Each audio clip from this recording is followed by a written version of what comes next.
Hi, I'm Kate, and I have just learned something awful. But before I share it, please support me with your likes.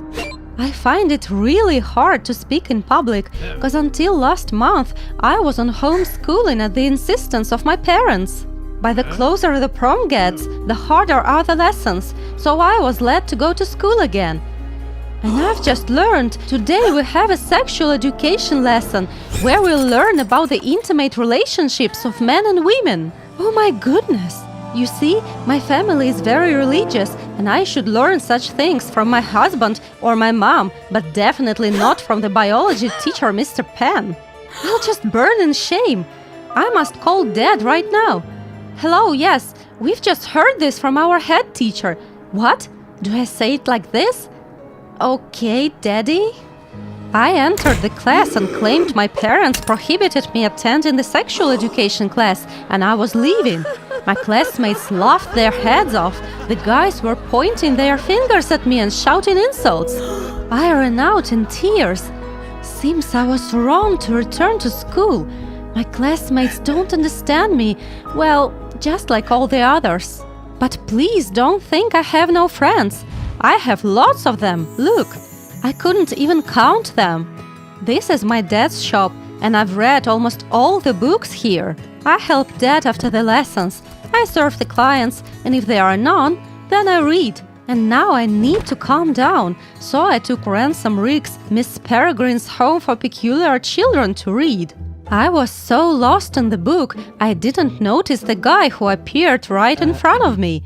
He asked could he buy the same book I was reading. Oh, I'm sorry, I thought I was alone in the shop. Unfortunately, we don't sell this book here. To be honest, I'm reading it in secret from my parents, but I can lend it to you. Oh my, what am I saying? Why am I even talking to him? I was scolding myself when the guy asked me to go for a walk with him that evening after my work.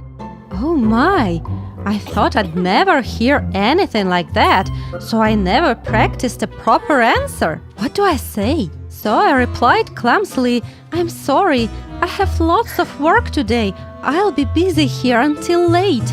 But the guy didn't give up and asked me to meet him any day I was free.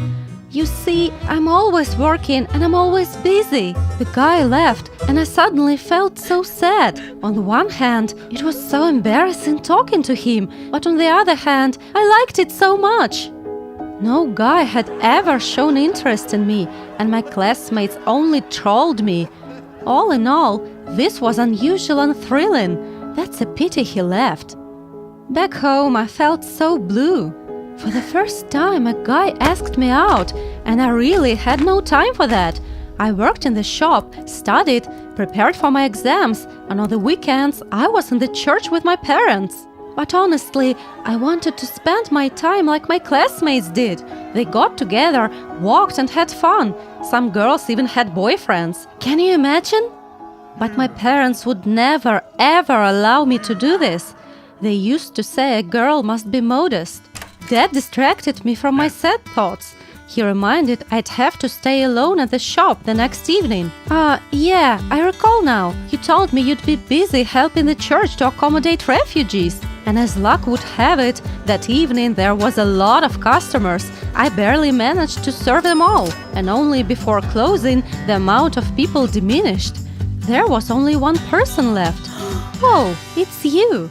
The same guy was standing in front of me. He introduced himself as Mike, and we got onto a convo naturally. Seemed the both of us were carried by the same wave, and we discussed every little thing. This repeated the next day, and then we started dating secretly. I was shocked myself, but Mike became my support and strength. He understood everything, and we had so much in common. We really couldn't have enough of each other, and once I dared to say this to him. Mike looked at me gently. They came closer and placed a long and passionate kiss on my lips. I didn't mind at all. You can imagine. I was ecstatic. I'll explode if I don't share it with someone. Even my classmates noticed the changes in my mood and started asking what was the reason. I couldn't help it and told them. They got all alarmed and asked if I'd gone mad, saying I could get pregnant. What? After one kiss? Kirsten repeated confidently, "Sure, you don't attend the sex education class, do you? And we were told about it all there. A long kiss is enough to have a baby." The girls nodded, and I tried to figure out what would happen if I indeed was pregnant. From then on, I simply could find no peace. I definitely must stop seeing Mike until I know everything is fine. In several days, my anxiety grew. Yesterday I was supposed to have my period, but there was nothing. And today neither.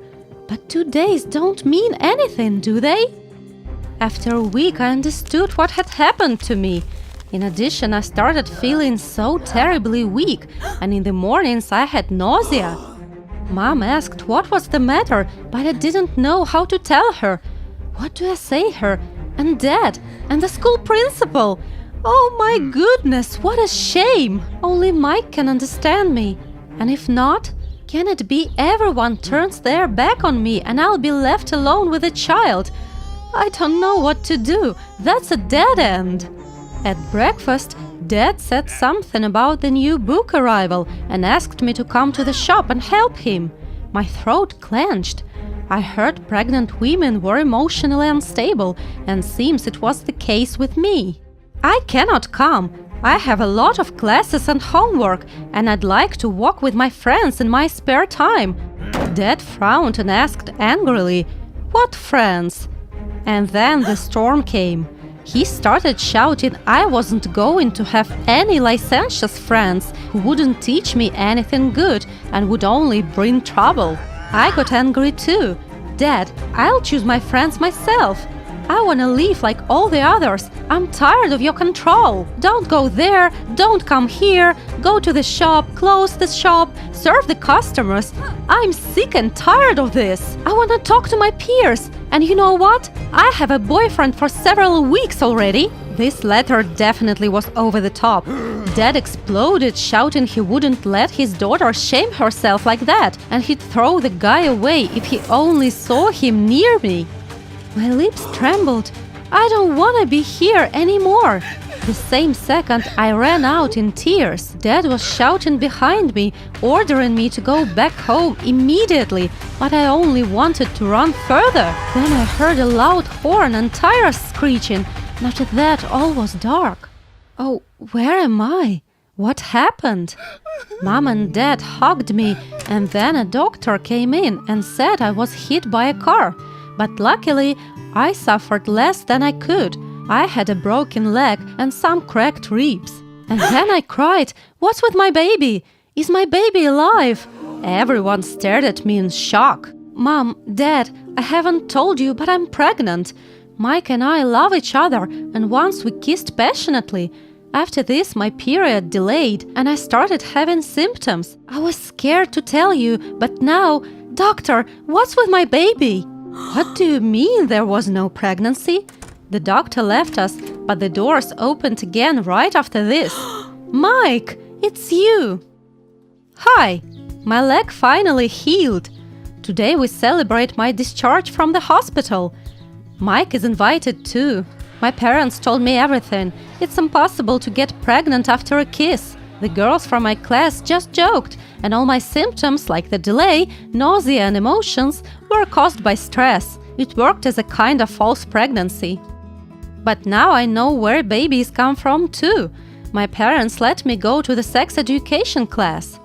Mike is an often guest in our home. We dine together, walk and spend as much time as possible. Dad really likes Mike and even hired him to work in the shop. Now they argue about the book range. Mike insists we need to add more authors who are popular among the young. I wonder what comes out of this. Did you like the video? Subscribe and give us a like. Support the channel. Thanks!